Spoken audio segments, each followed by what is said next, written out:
Hello friends, नमस्ते, प्रणाम। विमल यादव गोटी यादव लोकगीत चैनल में आप सभी फ्रेंड्स का स्वागत है और अभिनंदन है। तो हम लोग बहुत ही प्यारा देवरान जेठान गीत लेकर आए हैं। अगर अच्छा लगेगा तो लाइक शेयर सब्सक्राइब जरूर कीजिएगा और कमेंट बॉक्स में ज़रूर बताइएगा कि ये गीत आप लोगों को कैसा लगा। तो चलिए सुनाते हैं।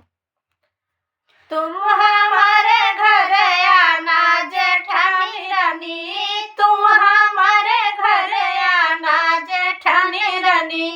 सासु के नौआ ननदाजी के बरिया, सासु के नौआ ननदाजी के बरिया। जेठनी के तुम चली जइयो हमारे पिया, जेठनी के तुम चले जइयो हमारे पिया। तुम हमारे घर आना जेठानी रानी, तुम हमारे घर आना जेठानी रानी। ससुर जी के खटिया ननदाजी के मचिया, ससुर जी के खटिया ननदाजी के मचिया। तोहके पलंग पर बैठैबो जेठानी रानी, तोहके पलंग पर बैठैबो जेठानी रानी। तुम हमारे घर आना जेठानी रानी, तुम हमारे घर आना जेठानी रानी।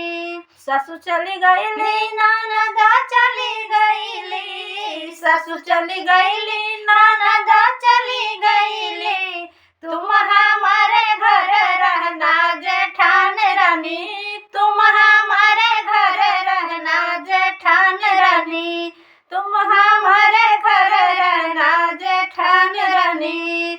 सासु के रुपया ननद के चवानी, सासु के रुपया ननद के चवानी। जेठानी के हरा बनवैबो हमार पिया, जेठानी के हरा बनवै हमार पिया, जेठानी के हरा बनवै हमार पिया। तुम हमारे घर आना जेठानी रानी, तुम हमारे घर आना जेठानी रानी।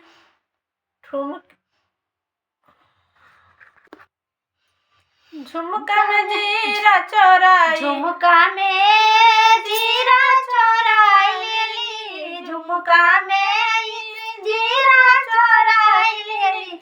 कंगन में अजवाइन जेठानी रानी, कंगन में अजवाइन जेठानी रानी। चोली में तो मेवा चोराई, चोली में तो मेवा चोराई। लहंगा में गुड़ भेला जेठानी रानी, लहंगा में गुड़ के भेला जेठानी रानी। कमर के अंदर से जच्चा जे बोले, कमर के अंदर से जच्चा जे बोले। तानी ठहर तुम जाना जेठानी रानी, तानी ठहर तुम जाना जेठानी रानी। तुम हमारे घर आना जेठानी रानी, तुम हमारे घर आना जेठानी रानी। झुमका से वो तो जीरा निकाली, झुमका से वो तो जीरा निकाली। कंगना से अजवाइन जेठानी रानी, कंगना से अजवाइन जेठानी रानी। तुम हमारे घर आना जेठानी रानी, तुम हमारे घर आना जेठानी रानी। चोली से वो तो मेवा निकाली, चोली से वो तो मेवा निकाली। लहंगा से गुड़ भेला जेठानी रानी, लहंगा से गुड़ भेला जेठानी रानी। तुम हमारे घर आना जेठानी रानी, तुम हमारे घर आना जेठानी रानी। तोहर जे बात हम ससुर जी से कहबो, तोहर जे बात हम ससुर जी से कहबो। अब हम मचाई देबो हल्ला जेठानी रानी, अब हम मचाई देबो हल्ला जेठानी रानी। तुम नहीं घरे मोर आना जेठानी रानी, अब नहीं घरे मोर आइया जेठानी रानी।